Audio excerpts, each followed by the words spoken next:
Pertanyaan pertama saya datang langsung aja Pak.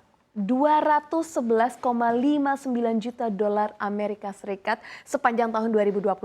It's a huge amount of money. Kenapa bisa seyakin itu untuk tetap mencairkan dana ataupun untuk menginvestasikan dana tersebut ke sektor-sektor yang tadi saya jabarkan, khususnya untuk e-commerce, lalu agritech, perusahaan fintech yang mungkin saat ini sedang kelabakan, Pak? Jadi ada beberapa hal ya, secara kalau kita perhatikan di dunia itu jumlah populasi penduduknya Indonesia itu berada di nomor 4 yang terbesar.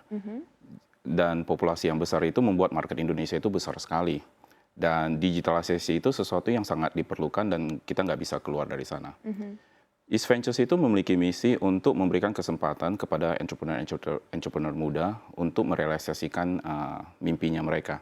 Dan ternyata di Indonesia itu banyak sekali entrepreneur yang memiliki ide-ide yang baik dan mereka bisa mengeksekusinya. Itu kenapa kita melakukan funding besar sekali di tahun lalu.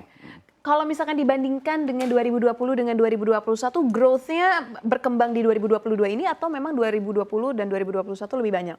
Jadi yang terjadi itu di 3 tahun terakhir, liquidity itu tinggi sekali. Itu karena mungkin akibat dari COVID, ada stimulasi ekonomi di US, sehingga banyak sekali capital inflow sebenarnya. Dan capital itu kan harus diinvestasikan. Salah satu investasinya itu selain di public market, tentunya mereka mencari private market. Nah, itu kenapa terjadi banyak capital inflow di Indonesia. Dan posisi Indonesia itu sangat unik ya.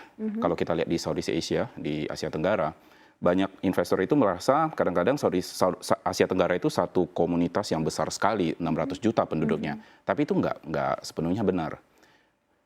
Asia Tenggara itu sangat fragmentasi. Setiap negara itu berbeda. 2,1 triliun US dollar ekonomi di Southeast Asia, 50%-nya itu datangnya dari Indonesia. 600 juta penduduk di Southeast Asia, 270 jutanya di Indonesia.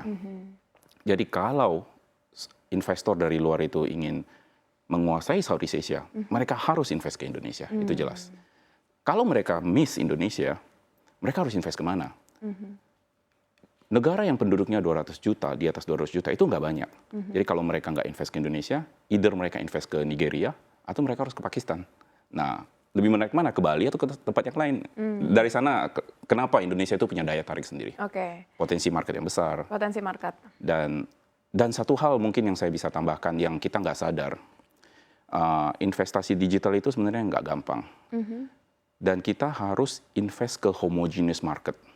Indonesia itu salah satu negara penduduk terbesar yang menggunakan satu bahasa.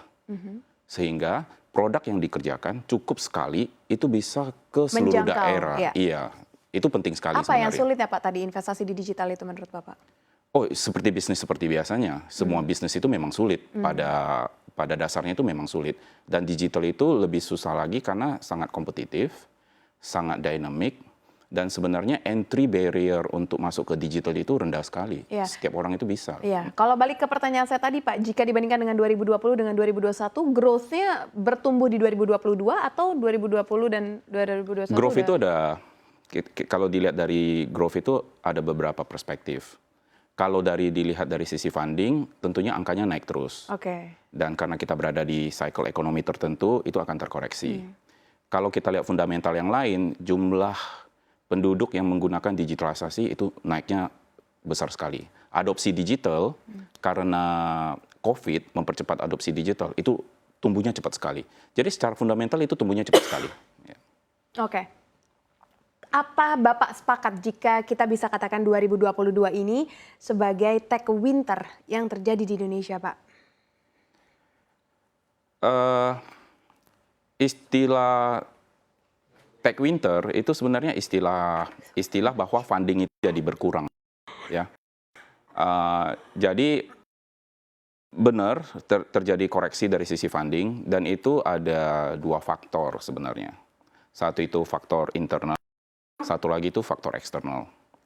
Dari sisi faktor eksternal, karena public market itu terkoreksi di US khususnya, dan banyak tech sector itu menggunakan comparable-nya itu dengan public market, khususnya untuk valuasi. Kalau di sana terkoreksi, otomatis dikoreksi. Yang kedua itu ada istilahnya denominator effect.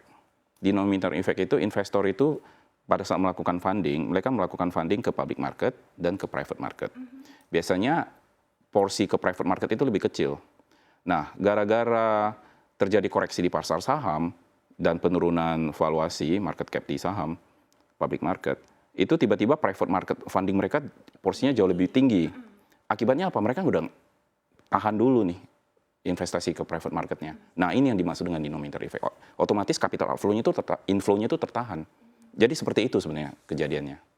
Jadi kalau kita katakan tech winter sebenarnya belum terjadi atau emang tidak akan mungkin terjadi atau? Udah terjadi. Memang terjadi pengetatan keuangan kan, karena interest rate yang naik juga. Iya.